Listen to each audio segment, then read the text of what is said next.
Porque Deus amou o mundo de uma tal maneira que deu o seu Filho unigênito, para que todo aquele que nele crer não pereça, mas tenha a vida eterna.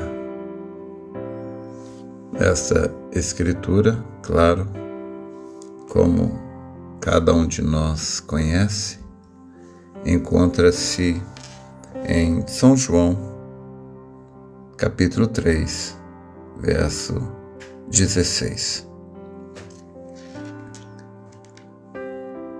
Nós analisamos a situação de uma maneira muito superficial. Nós olhamos assim, Jesus era Deus e para ele morrer foi moleza. Não, mas não foi não. Para ele morrer foi tão difícil como é para mim, como é para você. O instinto de autopreservação. Para ele morrer foi difícil como foi para nós, como seria para nós. Tanto é que ele chegou a pedir ao Pai que, se possível fosse,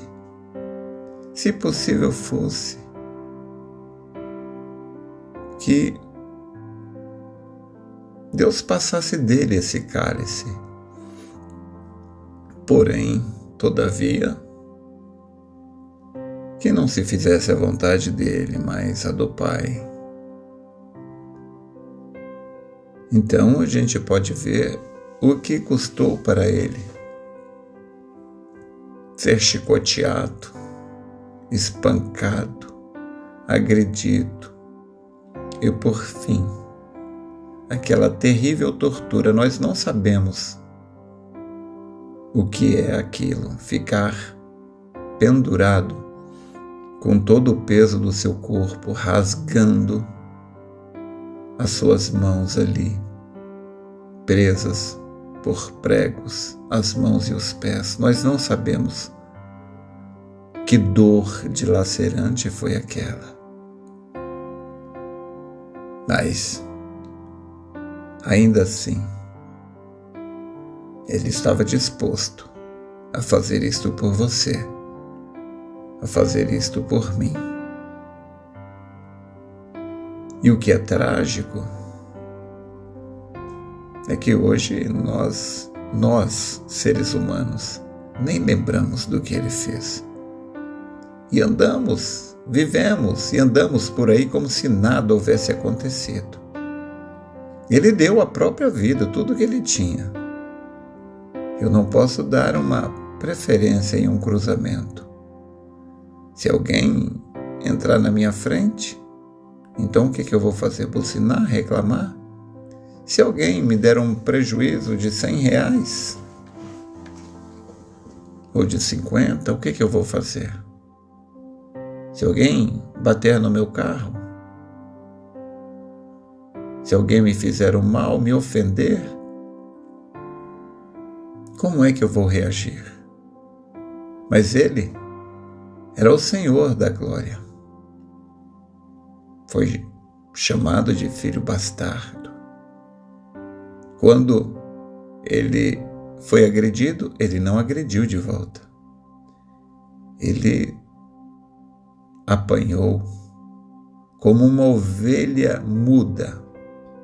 Foi guiado ao matadouro. Eu me lembro agora de uma pequena história do que aconteceu numa aldeia vietnamita. Uma aldeia lá no Vietnã. Um orfanato dirigido por um grupo de missionários foi atingido por um bombardeio. Os missionários e 2 crianças tiveram morte instantânea e o restante deles ficaram gravemente feridos.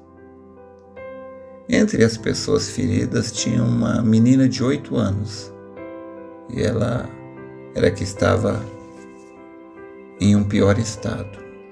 Era necessário chamar ajuda por um rádio. E ao fim de algum tempo, um médico e uma enfermeira da Marinha dos Estados Unidos chegaram ao local. Teriam de agir rapidamente, senão a menina morreria, por causa dos traumatismos e da perda de sangue. Era urgente fazer uma transfusão, mas como? Após alguns testes rápidos, puderam perceber que ninguém ali possuía o sangue compatível.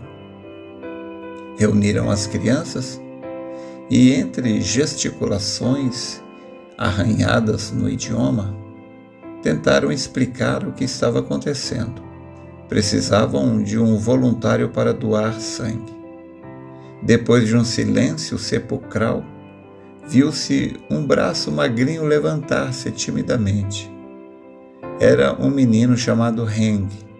Ele foi preparado às pressas ao lado da menina agonizante e espetaram-lhe uma agulha na veia. Ele se mantinha quietinho e com o olhar fixo no teto. Passado alguns momentos, ele deixou escapar um soluço e tampou o rosto com a mão que estava livre. O médico perguntou-lhe se estava doendo e ele negou, mas não demorou muito e soluçou de novo, contendo as lágrimas. O médico ficou preocupado e fez-se a mesma pergunta, se estava doendo, e ele novamente negou, disse que não. Os soluços ocasionais deram lugar a um choro silencioso, mas ininterrupto. Era evidente que alguma coisa estava errada. Foi então que apareceu uma enfermeira vietnamita vinda de outra aldeia. O médico pediu que ela procurasse saber o que estava acontecendo com Heng. E com voz meiga e doce, a enfermeira foi conversando com ele e explicando algumas coisas. E o rostinho do menino foi se aliviando. Minutos depois, ele estava novamente tranquilo. A enfermeira, então, explicou aos americanos. Ela disse: ele estava chorando porque ele pensou que ele ia morrer. Ele não tinha entendido direito o que vocês disseram. E ele estava achando que ia ter que dar todo o seu sangue para a menina não morrer. O médico se aproximou dele e, com a ajuda da enfermeira como intérprete, lhe perguntou: bom, mas se você achava que era assim, que você ia ter que morrer para que ela pudesse ser salva, por que você ofereceu ser o doador de sangue para ela? O menino respondeu simplesmente e disse: é porque ela é minha amiga. Oh, que grande lição isso é para nós. Às vezes nos tornamos tão egoístas, às vezes nos tornamos tão individualistas. Quando Jesus Cristo disse: amai-vos uns aos outros, como eu vos amei. O profeta disse que a única coisa que entra ali, naquela terra, é o amor perfeito. Que o Senhor nos ajude a ver estas coisas, a entender essas coisas. Que Deus nos ajude a receber este amor divino, este amor ágape. Que possamos amar as pessoas ao nosso redor. Só Deus pode fazer isto por nós. Se eu pudesse dar isto para você, eu daria. Mas eu preciso para mim mesmo. E eu creio que só existe uma maneira de nós conseguirmos isto. É pedindo ao Pai. É estando com Ele, falando com Ele. Que tal